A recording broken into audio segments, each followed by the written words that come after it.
Guys, if you're going to be stuck inside, social distancing, there's no better way to do it with the LG C9. And guess what? I've had this thing for 6 months now. So I guess we could say it's starting to get pretty serious between us.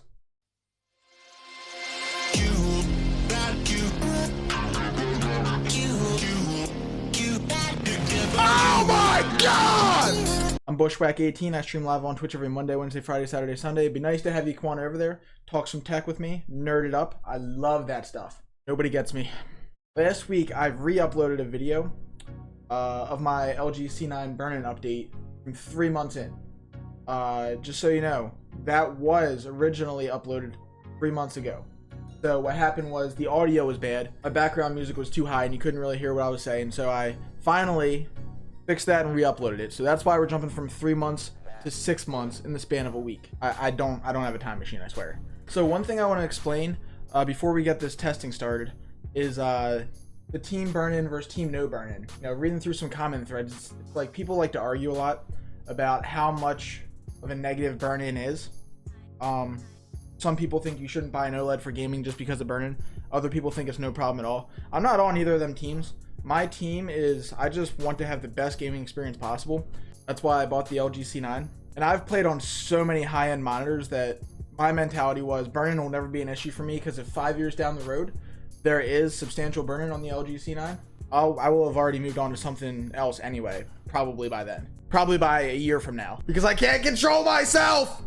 So the mission here isn't really to prove one way or the other. It's just to show you guys what my experience has been, because I took the plunge. I bought one of these. And I will say, if you're the kind of person that's super worried about burn-in, like it's always on your mind, like every gaming session, you're like, am I burning this in right now? Yeah. An OLED's probably not for you, because, I mean, the increase in image quality over like a QLED or just a gaming monitor probably isn't worth always having it on your mind. The reason the LG C9 is probably the best gaming experience on the market right now, if you're looking for something that's over like 27 inches, is directly due to its panel type. So when you look at the panel types, we have TN panels, which are super fast, but they lack color and contrast. Even though the new age TN panels are better, they're still not IPS level colors. They still have viewing angle problems. Contrast is still pretty poor. If you look at IPS, they just got much faster this year. They're down to pretty much a 1 millisecond response time, which puts them really close to a TN panel for lack of motion blur.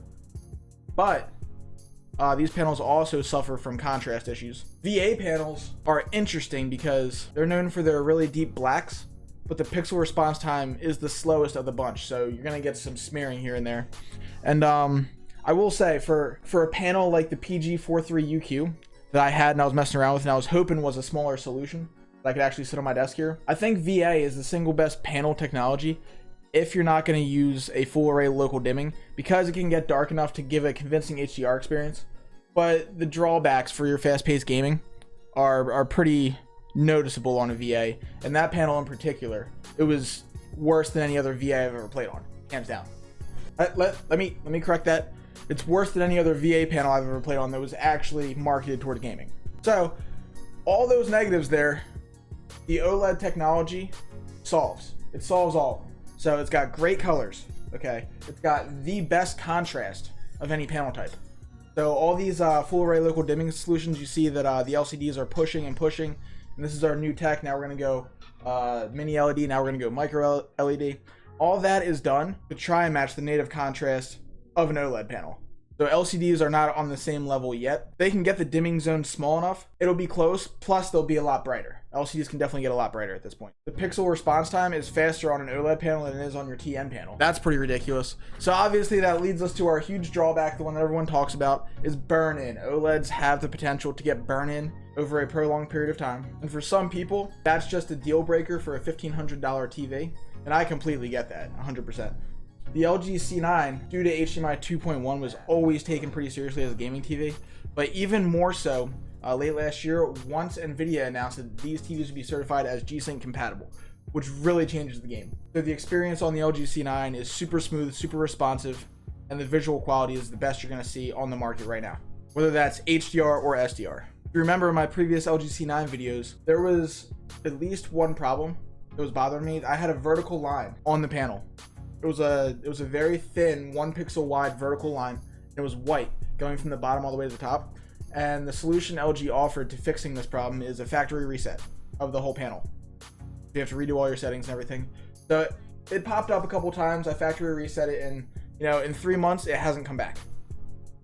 So that's, as far as I'm concerned, that's a good thing. I'm not sure if there was a software update in there that may have helped or something, but that problem has been over for 3 months. So the other issue that I was kind of messing around with was the viewing distance. I couldn't find necessarily the proper viewing distance for the 55-inch panel. This thing's massive.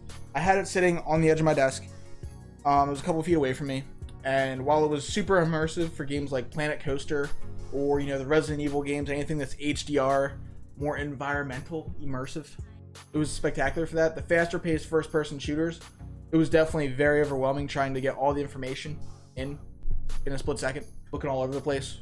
Got a little crazy. So what I did was I took it off the desk and I mounted it on the wall, and I pulled the desk about 14 inches away from the panel. So now I am sitting about 4.5 feet away from the panel. So if I really lean back, I could be about 5.5 feet away, but when I'm sitting up like this, it's about 4.5. And that is much better, especially for first person games. And it hasn't taken away the immersion factor for the other style of games at all. So I figured that 4.5 foot distance for me is probably the sweet spot. That's going to differ for everyone. So you're going to want to mess around with the viewing distance, and your results may vary depending on the environment you're putting this in. So that's always been a factor with the LG C9. You've always wanted to consider what kind of room you're putting this in, how much space you have to work with. Because for a lot of people that are tight on space, this is just not an option. So I went through this test a couple of times and looked really close, and I didn't see any sign of burn-in yet. It's only been 6 months. I have been using this panel a lot for streaming, for content consumption, for video editing, you name it. 6 month mark, we still have no burn-in. So if you're worried about getting insta burn-in with this thing, I don't think that's much of an issue. But I'll be sure to keep you guys posted as the months move on and the situation develops. Guys, I hope this can help inform you on what a daily user's life is like with the LG C9 and answer some questions about burn-in. If you found this video helpful and interesting, give it a like. If you want to see more videos like it, be sure to subscribe.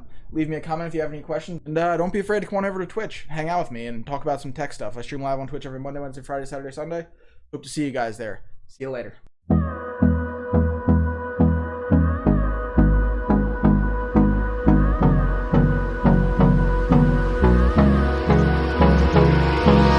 Hold me close till I get up. Time is barely on.